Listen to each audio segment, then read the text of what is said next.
Well, good afternoon, everyone. It's great to see you all. I'm Angela Henry, and I'll be your MC today. Welcome to Women's Creating Change's Table Talk Online. In 1995, I became a life member of WCC, which is a 105-year-old organization with the vision that all women have the power to be change makers, to create a more equitable New York City. We focus on expanding civic engagement opportunities for women who have not previously had a seat at the table. And it's pretty cool that we are actually 5 years older than the 19th Amendment, and we were very involved in getting it passed. Exactly 100 years ago today, the 19th Amendment was formally adopted into the US Constitution. In celebration of this historic moment, we invited supporters and friends to view Finish the Fight, a special digital theater performance presented by the New York Times, and I hope you've all had a chance to see it. This theatrical retelling of the women's suffrage movement goes beyond familiar figures such as Susan B. Anthony and Elizabeth Cady Stanton, and it shines light on some of the Black, Asian, Latinx, Native American, and queer women who were also at the forefront of the suffrage movement in the United States. Though the play includes invented scenes and imagined conversations among 5 women, the events of their lives and their accomplishments are real. I want to turn first to Carol Wasey, President and CEO of WCC. Carol, as I was watching the play, there were ideas and lines sort of zigzagging in my mind's eye between what I was hearing and what WCC's work has been most recently. Yeah, Angela, I had the same zigzagging. And in fact, before we were getting started, I was chatting with Whitney about the fact that there's so much we didn't know, right? And you think about somebody like Veronica Chambers, I think she's such a rock star in my mind that she did the really hard work to bring to life these amazing stories. Stories that we wouldn't be discussing today, we wouldn't know about. These are kind of our heroes. I'd certainly put Veronica sort of in that hero class. And as I think about sort of where we came from as an organization back in 1915, you think about it, we had a very broad mission. The mission was really about women interested in the welfare of New York City, very broad, right? And then there was this very committed, but somewhat homogeneous group of people who were behind that mission. And what I think we've done, especially over the past few years, is really flip that mission inside out. Where we are now is a very targeted mission. We're focused on civic engagement for women, especially underserved women, those women who haven't been at the table, whose stories haven't been told, who haven't been able to step up, speak up, and get what is actually they're entitled to. So we've narrowed our mission, but we're also at the same time really trying to expand our base of supporters. Who's involved? Who's setting the agenda? Who's telling us what they need? Making sure that every woman, every age, every neighborhood, every voice has the opportunity to be heard and take action. And then when I think about the play, it's like we're trying to make sure everyone has a seat at the table and ensure those stories are told by them. And that's exactly what Veronica Chambers did so thoughtfully. And Ming, you and Whitney, you really brought it to life. The other thing we were talking about briefly is at this time when we really can't participate in the arts as we normally do, there's such a void in so many of our lives. I also really want to thank you because you brought it right into my living room, into all of our living rooms. And that's a gift. There's sort of some nice byproducts of this time. Maybe some people who wouldn't have made it to physically to see a play can actually experience this. And we'll do everything we can to make sure as many people can experience it as possible. And the outcome we hope at Women Creating Change is really that, as you think about every possibility around civic engagement, that they can take action so they can stand up for their rights at the polls. We know that's an issue right now. Make sure their votes are counted. Make sure they're electing people who represent things that are important to them. So knowing even about who those candidates are, participate in the census so that, they're getting access to the resources that they need and really deserve. That if they're volunteering in their community, they're improving their community and that we give them opportunities to do that, whether maybe they want to run for office and really they're the right candidate, the best candidate to really advocate on behalf of their community. So what we're trying to do is really draw together those lines of making sure everyone's stories are told, their voices are heard, that they can really step up. And in the end, if everyone has those possibilities, I think we all believe that our communities will be so much stronger, so much better, certainly more equitable, and that the possibilities are really limitless in terms of what we can really do here in New York City and beyond. But I really want to thank both of you for really bringing this to life for us today. It's really a treat to have you with us. And Angela, thank you for leading us through this very important conversation. It's my pleasure, absolutely. And it's really exciting that you and your team, Carol, were able to bring us these two wonderful people, Ming Peiffer, award-winning playwright and screenwriter, and so much more, and Whitney White, director, actor, musician, and so much more. Good afternoon and welcome. Hi, hello. Hi, thanks for having us. Thank you. You're welcome. Ming, the play is an adaptation of the book Finish the Fight, The Brave and Revolutionary Women Who Fought for the Right to Vote by Veronica Chambers, as was mentioned, and staff of the New York Times. As you were writing, I'm wondering if there are things in your identity and from your childhood that influenced your work on the project, especially as including race and class and gender. Yeah, I think the fact that I'm mixed race, my mother is an immigrant from Taiwan and my father is a white man from the US. I just grew up in a dual household, and so both understand whiteness and also understand being marginalized by race. And so I always felt growing up that I was sort of able to say things that perhaps other people, it wouldn't be heard from them. And so a huge point of me even becoming a playwright was because I always felt like I kind of lived between these two realms, and because of that, people didn't quite know what to do with me or the things that I said. And so it's just become very important to me that at any moment that I can say the thing that needs to be said, to do that, especially if there are other people who might not be able to or don't have the position of privilege that I have because of my proximity to whiteness to be able to say. Tell us about the Mikado incident. Yeah, so a couple years back, NIGASP was doing a yellowface version of the Mikado, and full out eye tape and face makeup and things like that. And me and another playwright kind of started a Twitter protest against it that actually ultimately ended up with the show being pulled and re-envisioned and using real Asian actors.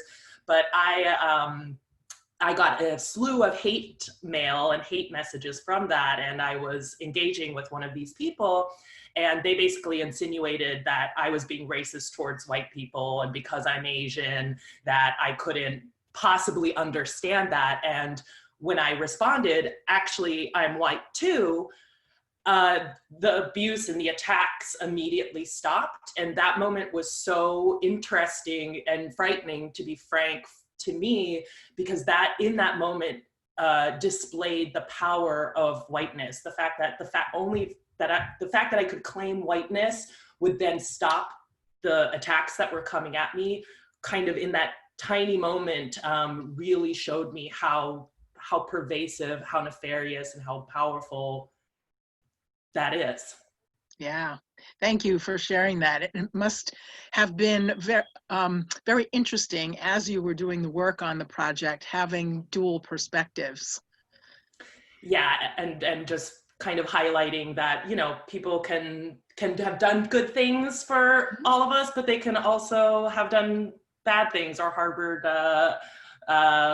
racist or wrong, in my opinion, views. So to be able to look at things with a nuanced sense and not just have the lens focused on this one thing, because people are complicated, and we need to be able to talk about those nuances and those complications. Definitely.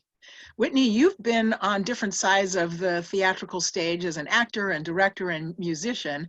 I don't know if folks know that you worked for the Obama administration, and I'm wondering how that might have influenced your work on Finish the Fight, which is more of a political stage than theatrical, because we all know that President Obama was no drama Obama. Oh my God, I love that phrase. I've never heard that before. No drama Obama. That's so good. But yeah, I came to the business as a singer. I was a singer, and I experienced a lot of institutional racism while I was at Northwestern University, and had some very discouraging incidents happen with faculty while I was there. And I was convinced that I could never do what I wanted to do with my life. And so I always kept up my music, and then I started pursuing a pathway in politics. I was really, at the time, I'm going to date myself, but you know, at the time, I remember in 2006 is when Turkey was trying to access into the EU. And so I got really into like EU governance and the idea of diplomacy. And when I graduated, I was a research intern and analyst for the 2008 Obama campaign. And that was an incredible experience. Like the women, I was very, you know, I'm a big geek, and I was even geekier then. So I spent my days like in this little weird shell, researching and doing things like that. But like the women I met while I was working for that campaign have inspired me so much. And it's funny, like when I met Ming, I get a similar feeling. Like there's so many powerful women behind so many industries and movements, and like it only takes like one to cross your path for you to stand up a little bit straighter, have a little more pride in yourself, and go for your dreams. So it's interesting. I think the way that's influenced me, how it's come with Finish the Fight, is like I found a love for working with female colleagues from my time on that campaign, which carries over very much into my work now. Very cool. And what brought you to this project? How did you get connected? Well, it's funny because it was right before the shutdown, and Elizabeth Weinstein, who works for the Times, had seen some of my work, and she sent me the most wonderful, generous message. And she's like, come to the New York Times. We have something we want to discuss with you. And I was like, ooh, this is very James Bond. Okay. So I showed up in February. I'd just gotten back from London. Honestly, I say all these things with kind of awe and amazement, thinking about how much all of our lives have changed. But it was like a rainy day, and I showed up at the Times. They brought me in a room, and there was Veronica and a few other staff members. And Veronica just started showing me information on this book. She started showing me research images and just kind of rapid fire, because Veronica's brain is like a huge, I mean, the woman is stellar. She's a huge thinker and maker. And so she just went into telling me about this book. And before they even told me what they wanted me to do about it, I was like, this would be such a great theater piece. And they're like, that's why you're here. And I was like, oh, cool. So then very shortly after, the shutdown happened, March.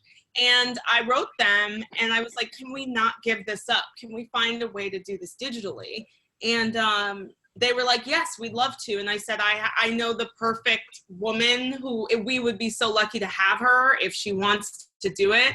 And I was just like, we have to try and see if Ming would be willing to work on this, because I had been a longtime fan of Ming's work, and I saw her play Usual Girls, and her texts are just amazing. And I was like, this is exactly the voice you want, because I was like, I want to make something digitally that a lot of women can be a part of and can be accessible to them, can feel contemporary and fresh, and also in dialogue with the history. So I'm so thankful that Ming wrote this piece, wrote this adaptation, because I think it took it to a whole nother level, because it could have looked, that kind of a thing, a historical thing, can go many ways. Like there's so many ways for it to go wrong and dusty and sour so fast.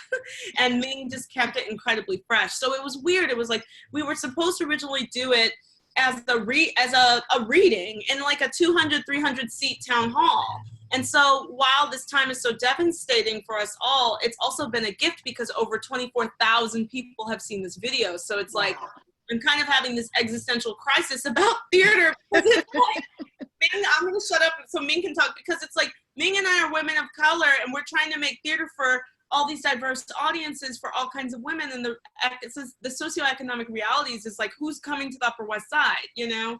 So I'm kind of in this like weird existential place where I'm like, well, maybe this digital time has been very good, you know? Anyways. Yeah, Ming, what would you add? Yeah, it's been piggybacking off of what Whitney was saying. The reach that this has been able to have has been so incredible. The 24K, I think, was just the YouTube streams. I don't know if we actually know who tuned in live, but we had 30K reservations for that. And actually, I was talking to a friend of mine who's a producer, and they were doing the math, and they were like, even if you were in a Broadway house, in the biggest Broadway house, and doing the 8 shows a week, doing that, you still wouldn't be able to get these numbers. And they just published the Hamilton streaming. That's about twice as many as any other programming that they have. And you know, that show was going for thousands and thousands of dollars. So immediately you're making it so that some people who don't live necessarily in urban centers, people who cannot afford that type of ticket. And when originally that show was supposed to be about equity and diversity and things like that, and then seeing how it became, you know, this money-making machine, I think it was just incredible that we were able to do this with the Times' platform, have it be free. And yeah, it's been pretty amazing. And I think it's all similarly having an existential crisis about does theater actually matter? Of course it does, but it is getting my wheels turning of how we can do more things to make it more accessible to everyone. Yeah, I mean, it's a good kind of existential crisis to have for sure. And what kind of responses to the play have you gotten, Ming, and then Whitney, especially from women of color and from white women?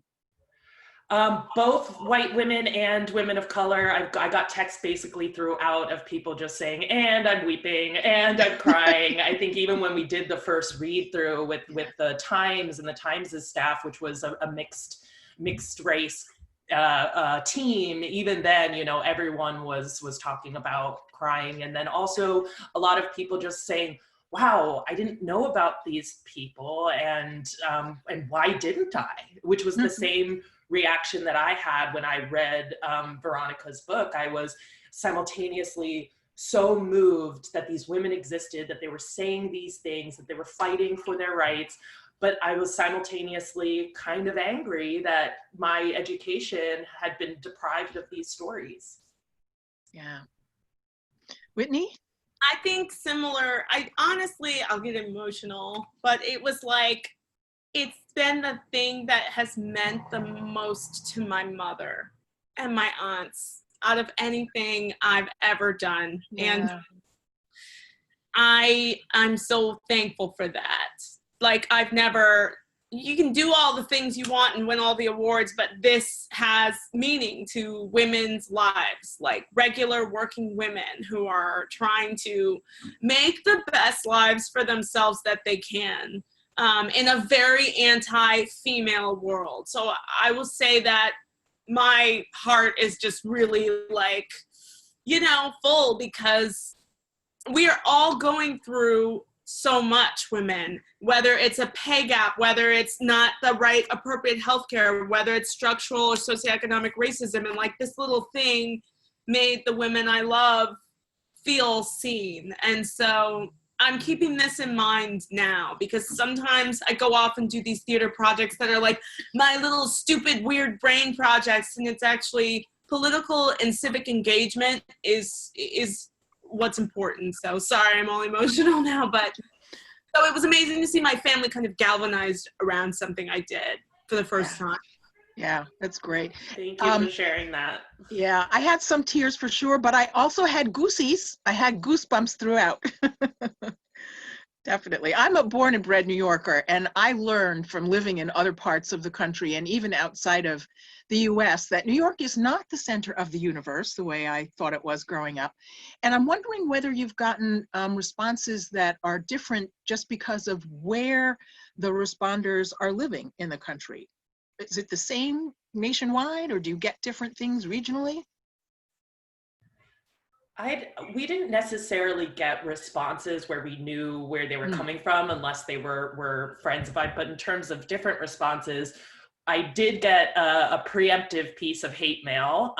Someone found I have a contact form on my website, and I believe it was from a white woman. The name suggested it was a white woman, and the sentiments that were expressed also suggested it. But basically, this was before the show even came out. So they had just seen, I think, a news report or something promotional about it from New York Times. So they hadn't even seen the piece, and basically urged me to, without going into the sort of real vile that it was, but basically accused me of being racist towards white people, accused me of having an agenda of misrepresenting how race works in America, and that I was trying to basically take away from Susan B. Anthony and Elizabeth Cady Stanton and all these women who were a part of it. And I got a bunch of links to to Wikipedia pages. I was like, thank you for the research. You're missing a couple things, but yeah, so that was really upsetting. Going into that, I don't know where she was from or anything like that, but there were certainly people who weren't happy with it, Mm-hmm. without even understanding what it was. Without having seen it. Right. And without seeing what a moment of solidarity it is. So Ming is just, again, I think writers are just, Ming and Veronica, I find them incredibly brave because they put something on the page and it's there forever. And it's their soul and like spirit out there in the world. And, you know, we are living in a time where people are very trigger happy, and it is that message was very interesting because it's like, so not what the piece was about at all, you know? Yeah. Obviously, you had a lot of research that came from Veronica and the staff at the Times. Was there additional research that you did? And I mean, you brought these historical figures totally to life. Yeah, so first of all, there were so many just nuggets within, you know, the book isn't super lengthy, but there are all these little nuggets that if you want to kind of dig deeper, you can find things. So for example, Zikala Shah, like there was this reference that she wrote the first Native American opera, and there was a name of it. So I was like, let's look into that. And then actually, and we had an incredible assistant that was helping with Whitney Rebecca.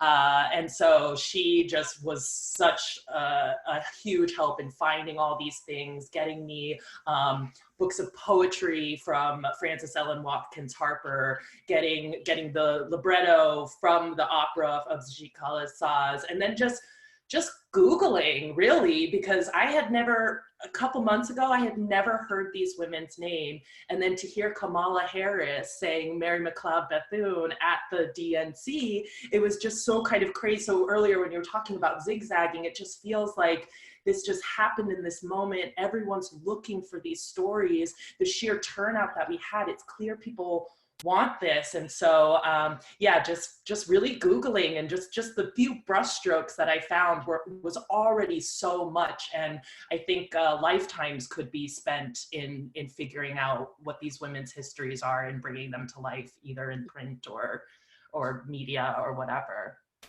Whitney? Weirdly, yeah, Ming is so brilliant. I had a weird fixation with the images of the women. Like, I just like printed out their 5 images and just like stuck them on my wall because they are such a beautiful spectrum of representation. And I'm still old enough where like all the first Barbies I had were all white Barbies, you know what I mean? And there's something about just seeing, holy shit, Mabel Ping-Wally was 16 years old and was brave enough to stand up. And Frances Ellen Watkins Harper was living in a time where Black people could be caught and sold back into slavery, and she was brave enough to go to Germany. I should be brave enough to go out and get my ballot. There was something about just like seeing, and Zikala Shah, like, I feel like Ming and I were just like, she was amazing. She was this beautiful, sexy, vivacious artist. And like, there was such a passion in all her images, and just seeing their faces, their complexions, their body, it gave me a little, I don't know, I just like started, I have this huge trove of images. At first I wanted to have all their images pop up, but then it turned into something else at the end, which I think we did the right thing. But I think representation is really important in terms of a woman's self-esteem and understanding of themselves. So I got very obsessed with it. With their photos. Yeah, I could definitely see why. I just want to take a moment to say to our attendees, please send your questions in for Ming and Whitney on the chat section. Although I have the privilege of being the MC, I definitely want to hear from you as well. How do you think conveying these stories as a play and as a work of historical fact and some imagination adds to ongoing national conversations about equity and justice? Well, I think the thing that struck me when I first read Veronica's book was how similar some of these things that these women said way back then are things that unfortunately we're still saying now. And so when I first read it, it was very clear to me how we would modernize it and how that would be helpful in not only getting the information across, because that was sort of a little dance I had to do. It's how do I get all the historical facts about these women out, but still make it feel dynamic and interesting and dramatic. But so the easy part for me was that so many of the things that were being articulated are things that we're all talking about now: voter suppression, the ways in which certain minorities are being kept from participating, from feeling like their voices are heard. So I think the huge benefit that we have of having the dramatic tools that we do is to make it feel engaging, and also make it feel like these women were just like us. You know, this was many, many years ago, but they were just like us, and their power and strength is something that we also have and can harness and can use. Agreed. She said it perfectly. It's like, it's those terms, right? As soon as you hear the word voter suppression, voter this, you know what I mean? You start to understand that, oh yeah, these are systematic efforts that have been going on to keep people away, to keep them disempowered. And you're right. It was like, you know, Ming would put these terms in the words of the characters, and I'd be like, whoa, that's what we're looking at right now in Mississippi. That's what we're looking at now here or there. So it's like, again, grounding to know that like these things have been going on, and if we all don't make a conscious effort, they continue on. So maybe that's positively can affect our national dialogue. Yeah, even in 2018, I think it was North Dakota passed these laws where there are many Indian reservations where you have to have an address on your ID card in order to vote, but that's not how reservations work. There isn't like an apartment 3A, you know, they're on a reservation. And so just even like that was 2 years ago, and this has been going on since the birth of our country, is taking away their rights. And so that was simultaneously, you know, very upsetting and disheartening. But if we can convey to people how systemic, how long, how calculated this has been for so long, hopefully we can really start to dig into how we can undo this. One of our longtime members, Margaret, is asking how we can share this with the next generation. I know I certainly sent the link to some, you know, nieces and nephews and others in younger generations, but then I started thinking about, what about kids who don't have internet access? You know, how do we get this out to, it's already amazing that there are people watching this who, as you said, would not ordinarily be able to come to a theater or couldn't afford the tickets. How do we get this out to younger generations? Well, I would love to see Ming's play, and I actively want to contribute to this however I can, published, and every school should buy it. It should be available everywhere. Like, it's the document itself that she made is such, it pairs so well with Veronica's book and the thing. It's like, students can perform this. They can direct their own version of it. I think that's the benefit of theater, is you make something, like when you make a movie, the movie just exists as itself. But when you make a theatrical text, you can give it to someone. They can do it in their backyard. They can do it at the farmer's market. They can do it at their school. So I think I look forward to Ming's play getting published and it being accessible nationally. Yeah, and we have been in some kind of very preliminary talks with the New York Times about how we create additional materials, how we do reach out to schools. Another thing that I missed when you asked about responses, one of the most heartwarming things was the amount of teachers who were tweeting or who were commenting, basically saying, I'm now going to incorporate this into my curriculum, and I didn't know about this before. And so just, I guess, any way that we can get the word out, be that print or digitally, just people knowing about it, because I think people, once they know about them, get excited about being able to teach it. Yeah, absolutely. Jackie Ebanks, our former executive director and longtime supporter and friend, she's the executive director of the New York City Commission on Gender Equity. And she's wondering how live streaming and some of the suggestions that you just made to get this out to everybody might continue to democratize access to art. And she's wondering about the implications for women playwrights and directors and women of color and non-binary individuals in the arts.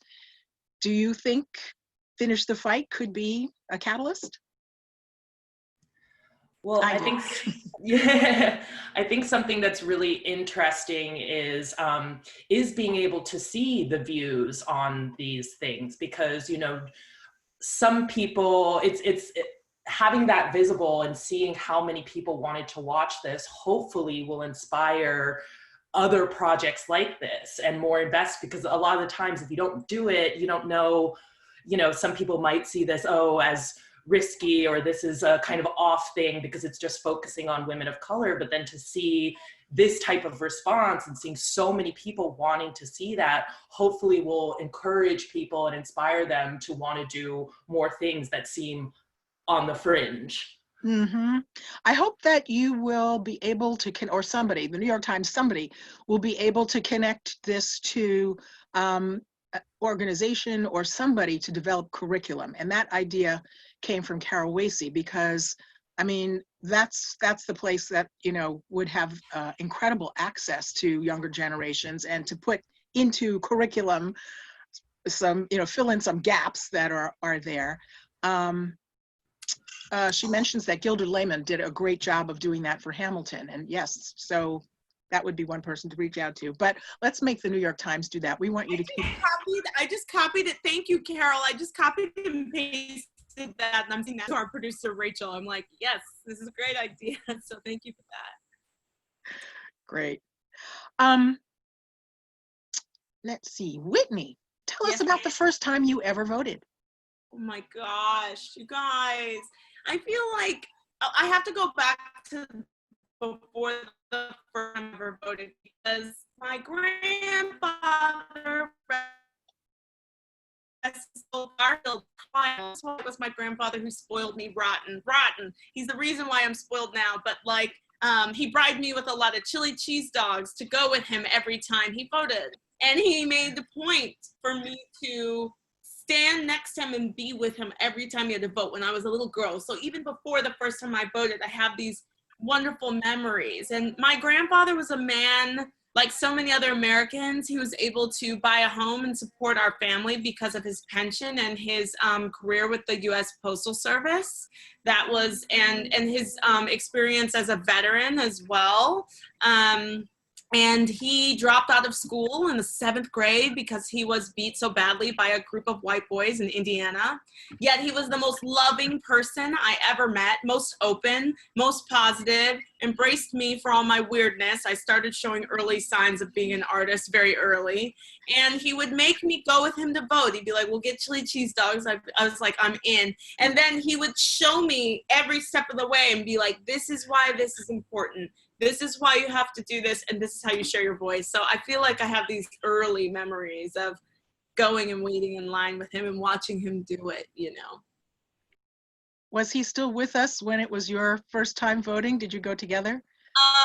He was starting to suffer through dementia, but I came back with like a sticker or something, and I was still living in Chicago, and I went up north where my mother lives, and he was very proud, I'm sure. But he took great pride in it. Ming, how about you? What was your experience the first time you voted?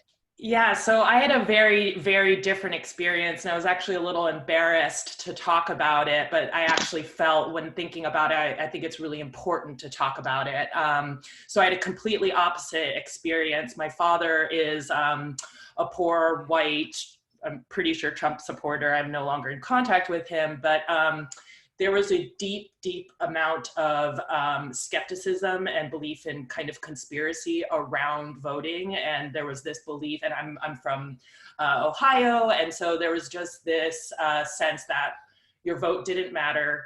The government is a scam and it's a scheme and all of these things. And so I, for a very long time, did not vote because I believed that, and I was made to believe that, and I was never brought to the the polls. I didn't even sort of know, it was a daunting thing to me.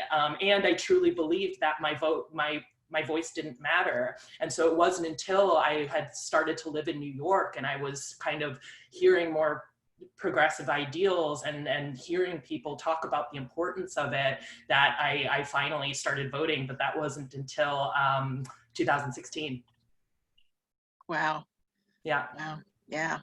And then now I'm just kicking myself for all the times that I could have been part of historic moments and things like that. But that's why, you know, that guilt of that is what's just propelling me forward to try to get, and then even admit this so that hopefully if someone is feeling similarly to me or is hearing those kind of things, to understand, you know, that's not the case, and our voices really do matter. Yeah, that's an incredibly compelling story, and thank you for sharing it. And it is the kind of story that really can move somebody who's either on the fence or not sure, or who had a similar experience.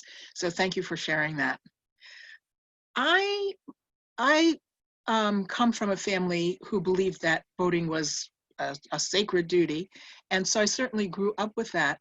But interestingly, it actually started when I was in kindergarten. I went to a very progressive school, and the family story is, because I don't remember any of this, that I came home one day and told my mother that we needed a family meeting and a family vote. And she asked me what was I talking about. And I complained apparently that I was doing all the work and that my little brother didn't do anything, that I had to clear my plate and his plate from the table after dinner, but he didn't have to do anything. And that wasn't fair, that we needed to have a family meeting and a family vote about it. My mother, who's no longer with us, but my mother was a Puerto Rican, very traditional, very conservative person in many ways. She did have her quirky side. I use quirky Whitney instead of weird. She was also a dancer, but modern dancer. But she was raising us in a very conservative Caribbean family kind of way. So she marched herself to my kindergarten teacher and asked her, "What's this crap you're teaching my daughter about voting and family meetings?" So the teacher explained, when we have an issue at school, the children sit down, we talk about the issue, and then I ask the children for suggestions about how to solve the problem. Children raise their hands, they give their ideas, and then we vote. We vote, and whichever idea gets the most votes, that's the one we try. If it doesn't work, then we vote again. We try again. And that's how we talk. We want our children to understand that adults don't always have the answer. My mother's response was, in my house, I am the king, the queen, the dictator. I say, they do. There is no voting, there is no democracy. But at a certain point, my mother began to see the value in this, and those were my first lessons in democracy, and my first voting was in the classroom for probably something having to do with the block corner or the doll corner. But voting is incredibly, it's a real challenge, and it's something that really, I think, especially right now in the era that we're living in, is something that's a real catalyst for all sorts of things. And I think that the play also brings about so many things, as you said, the zigzagging back and forth between things that we are still struggling with today, but also things that have been overcome and give us real inspiration. And I'm wondering what it was like producing the play during this monumental year. I mean, it's funny for me. I tried to it's very easy to get overwhelmed right now. And I feel like Ming and I started talking about it in June. And since June, we as a nation have been through so many things. So I feel like I had to put blinders on a little bit so I could go into who these women were, who the characters were. I wanted to give my mind refuge. I wanted to have some freedom from the weight of this moment that we're in. Because I think if I were to make every directorial choice based on the weight of the moment we're in, the piece would have been incredibly heavy and not nimble and fresh the way I wanted it to be. But now looking back, after I watched the video again, I'm amazed. It just feels like this had to happen this way. And I'm not that, I don't know, spiritual or superstitious about things, but it feels like this had to happen in this moment, in this way, in this medium, for it to have the impact it should and did have. And again, I know we said it before, but it's those terms. You read about them and you think, oh, that's not a thing anymore. Voter suppression, turning people away, saying prisoners can't vote, saying people who don't have land can't vote, is not a thing, but it is a thing. And I think, Ming was incredibly brave to put those guideposts in the language to remind us. But I have to just say something really fast. You said something, Angela, that reminded me of something Ming said to me when we were working together. So you brought up this thing about education. And amazingly for all the women, Ming pointed out to me, it's like education was such a huge narrative thread. Basically, all of them are writers. All of them are artists in some way, be it poetry or whatever, or books or novelists. And all of them, like for them, education was their gateway into opening their mind. Wow. And it's like, I'll let Ming speak to it if she wants to, but like, it's a very powerful thread, like the right for a woman to even be educated. It's like suffrage movement and women's rights starts there. It does start in kindergarten, actually. Like when women are told you can talk or you can't talk, you can come to school or no, you have to stay home and work, which is the case in lots of places in the world. So just a thought you reminded me of. Yeah, thank you. Nicole Barsamian is wondering, what would the characters in your piece say to current New York City women who may be on the sidelines when it comes to civic engagement? How might they inspire them to become more involved and make a difference? Besides watching the play. I think just knowing these women's stories and knowing how tenacious they were, even if they had any inkling that they would win, that they would get what they were asking for. In the case of Mabel Ping Hawley, even though she was marching, she wouldn't even be able to vote because of the Chinese Exclusion Act, but still that didn't stop her from, riding in on a horse and getting there. And so I think, going back to what I was talking about, the reasons that I was made to feel like my voice didn't matter, that my vote didn't matter, in some ways, like hers really didn't matter because it wouldn't have been even counted, and that did not deter her. It was still important to have that visibility. And I think being able to see that is a huge thing. Education, yes, in the terms of, getting an education, but also just being educated that these women existed. My mother, when I showed her the picture of Mabel Ping Hawley, she started weeping because, Asians in America were sort of always seen as not fully American. And so to know that there was this young woman in the 1900s living in Chinatown in New York, existed and was fighting, I think it's incredibly, inspiring, and hopefully gets people to feel, I can have an effect, even if I'm getting the sense that nothing's going to change or things in my immediate life seem somehow insurmountable, but to understand that it still matters.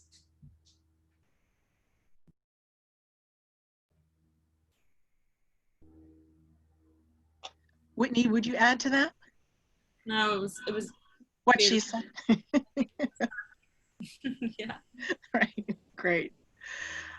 I'm just looking at the chat to see additional questions. Oh, what did you learn from this production? I mean, aside from what you learned doing the research. Any major takeaways for you personally? Challenge everything. Challenge everything. Every assumption. We're in a time where, for better or for worse, we all have to take time to reflect on our lives, the systems around us, the lives we want to have, the lives of our neighbors. Challenge everything. I feel like in making this piece, we had to challenge everything. Okay, the actors have to be alone. How are we going to do that? Should we mail them equipment? How are we going to do that? How do we do a read through?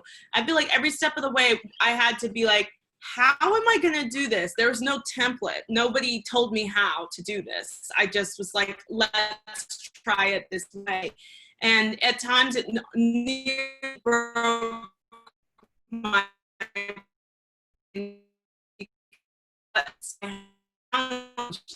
I'm starting to question all around. I feel like my takeaway is think deep about your life, the structures in your life, what you're reading, the information you're having, the information you're sharing. Could you be more empathetic to your neighbor, to someone else of a different ethnic group? I just feel like it's a great time to challenge and question things. Is my big takeaway. That's what those women were doing in their time. Yeah. Ming, I see you nodding your head. Yeah, I agree with that. I think this just idea, just challenge the things you were taught in your elementary school. You know, it goes that deep. The fact that these women were erased from our kind of cultural understanding and knowledge, I think is a crime. And so to really, challenge everything you're being told and do the research and try to get to the bottom of things. Mm-hmm. Are you feeling optimistic? About the election or in general?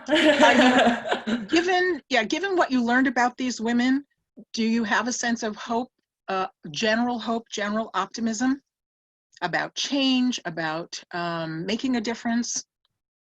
I do have some, because I'm having conversations with my colleagues and women around me that we've never had before. So the level of awakening makes me optimistic. I do think we have a lot of obstacles we have to face. So I think I'm darkly optimistic. I'm resiliently optimistic. Yeah, similarly, I'm warily optimistic. I think there's going to be a lot of struggle and a lot of strife, but it does seem, I mean, I have to have hope in order to get up and out of bed every day and do what I do. So I have to have it on some level, but also going into it smartly, knowing that, you know, we need to be ready. Yeah. And it's like Mabel's story is applicable here. That woman fought her whole life for rights she could never have. So are we all willing to fight through this storm for change we might not see in our lifetime?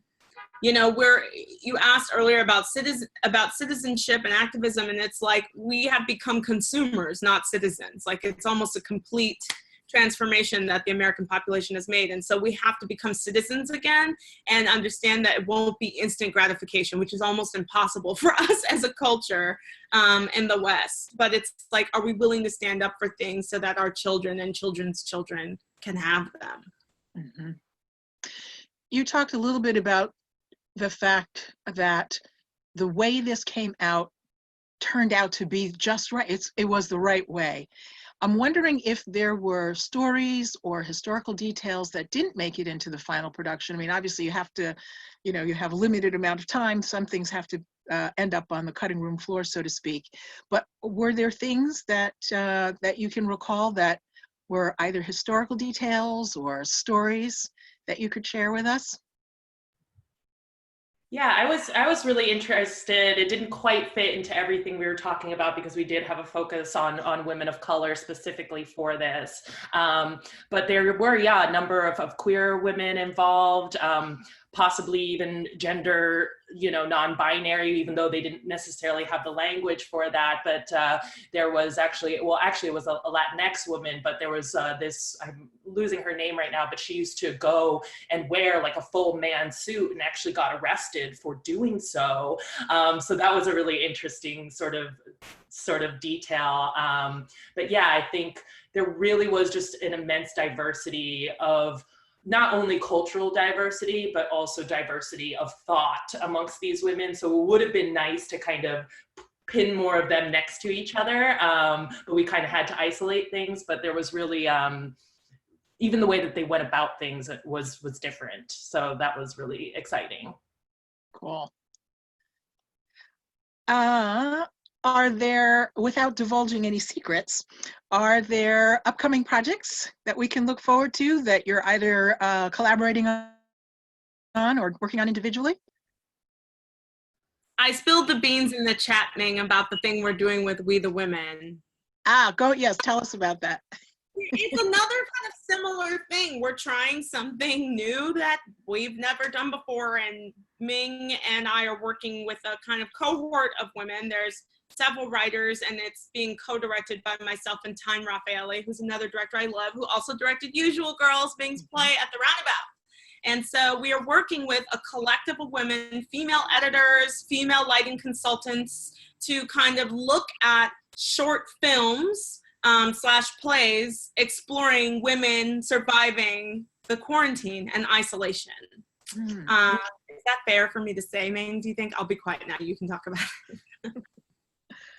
No, yeah, that's been really exciting to do, and it's very different from the tone of this, or at least my pieces. I don't know what the other ones are, but yeah, I think I'm really excited going into this, having had this experience, because I learned a lot, because like Whitney was saying, like, we've never done this before, and so going back, I was like, okay, this really works, like all this stuff. So I'm really excited going into it, now having this understanding. And then on my end, I'm just excited to say I have a number of projects that are all women-led, women-centric, mostly featuring people of color. And so it's just nice to know that Hollywood and the theater are looking for those things, because I've never been in this situation where my roster is entirely projects that are women-led and mostly women of color-led. So that's just really exciting. Very cool.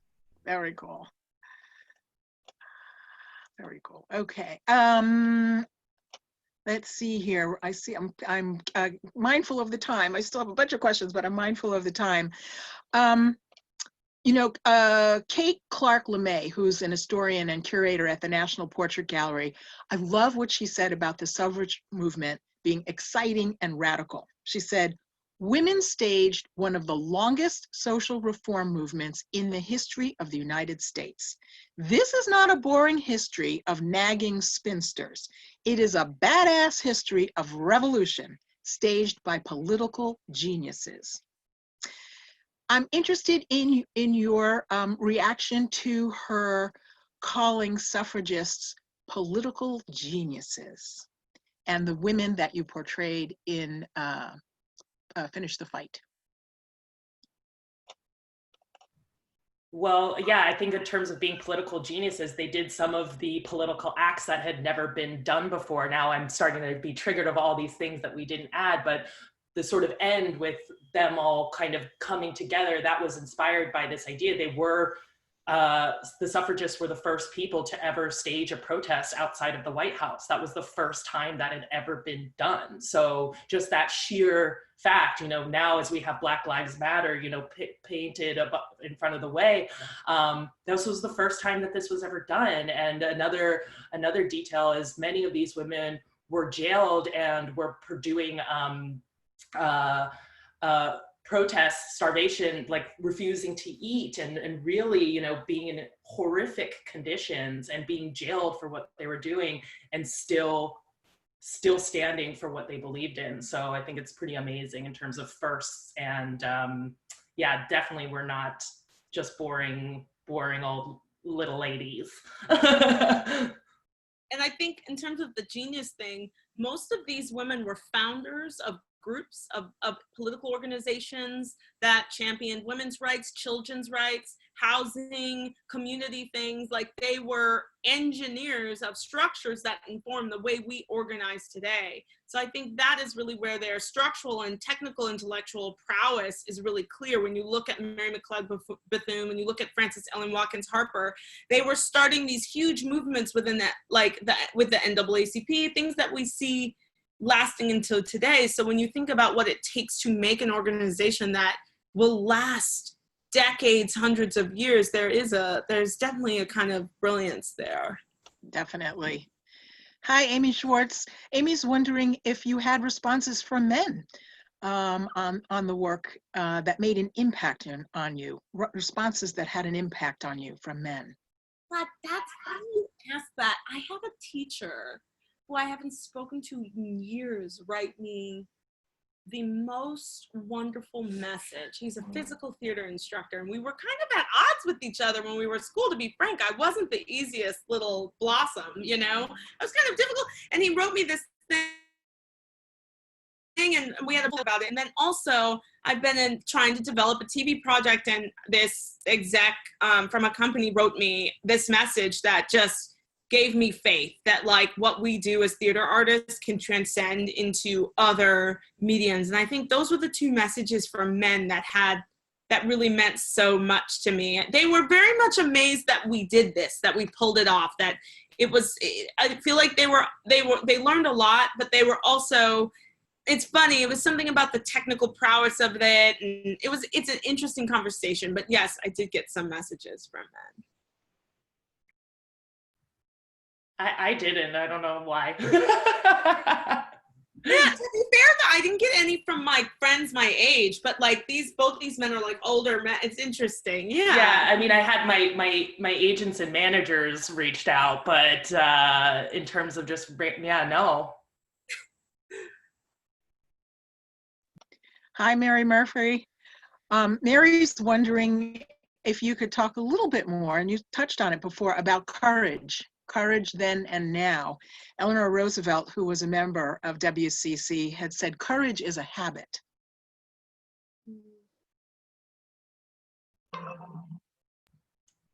Well, I think goes back to, you know, what we were talking about a little bit in terms of having hope and sort of doing this work, and also not necessarily getting that instant gratification, because I think to be faced with something that seems so daunting, and to be able to get up every day, even as our news cycle continues to reiterate the fact that that a lot of us are expendable in this, and to be dealt with to see that, feel that fear, see that violence, and to still have hope, I think is an incredibly, incredibly courageous act, to still believe in the goodness of our humanity when we are so buried and drowning in hate and negativity and violence. So I think it's an incredibly courageous act to still have hope.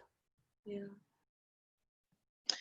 Well, your play and your sharing with us today have definitely given us hope as well as inspiration. We are so grateful to both of you, Whitney and Ming, for joining us today and for sharing all of your thoughts and your experiences. And we're just so grateful. Thank you. Thank you for having me. Really inspiring. Thank you so much. So everyone, thank you too for joining us. Your presence and support are invaluable to WCC. Stream the play, Finish the Fight on YouTube if you haven't already, or if you've only seen it once, you need to see it at least 3 times. And definitely buy the book, Finish the Fight. You can find a link. I think Anita's going to put a link up for that. And I also want to make sure that you're remembering your vote counts. And there are some important upcoming dates coming. October 27th is the last day to apply for an absentee ballot online, by email, by fax, or mail. And remember that the Postal Service has advised us that they cannot guarantee timely delivery of ballots for fewer than 15 days before an election. So you want to make sure that you get your absentee ballot in 15 or more days before the actual date. November 2nd is the last day to apply for in-person for an absentee ballot. And November 3rd is the last day to postmark your absentee ballot or to deliver it in person to your local board of elections. No later than November 10th if you're going to deliver it in person. And as for the census, we're still pushing the census. Please, if you haven't completed your census, please do. The Bureau will end all counting efforts on September 30th. The URL is my2020census.gov. Thank you all very much. Let's see, I think there was one more thing. Yes, we are going to post this at some point on our WCC website. So be sure to come back, and for folks who weren't able to attend, please tell your friends. They'll be able to do a recap on our website. It'll be under the resources section of our website. Thank you all. Have a wonderful afternoon.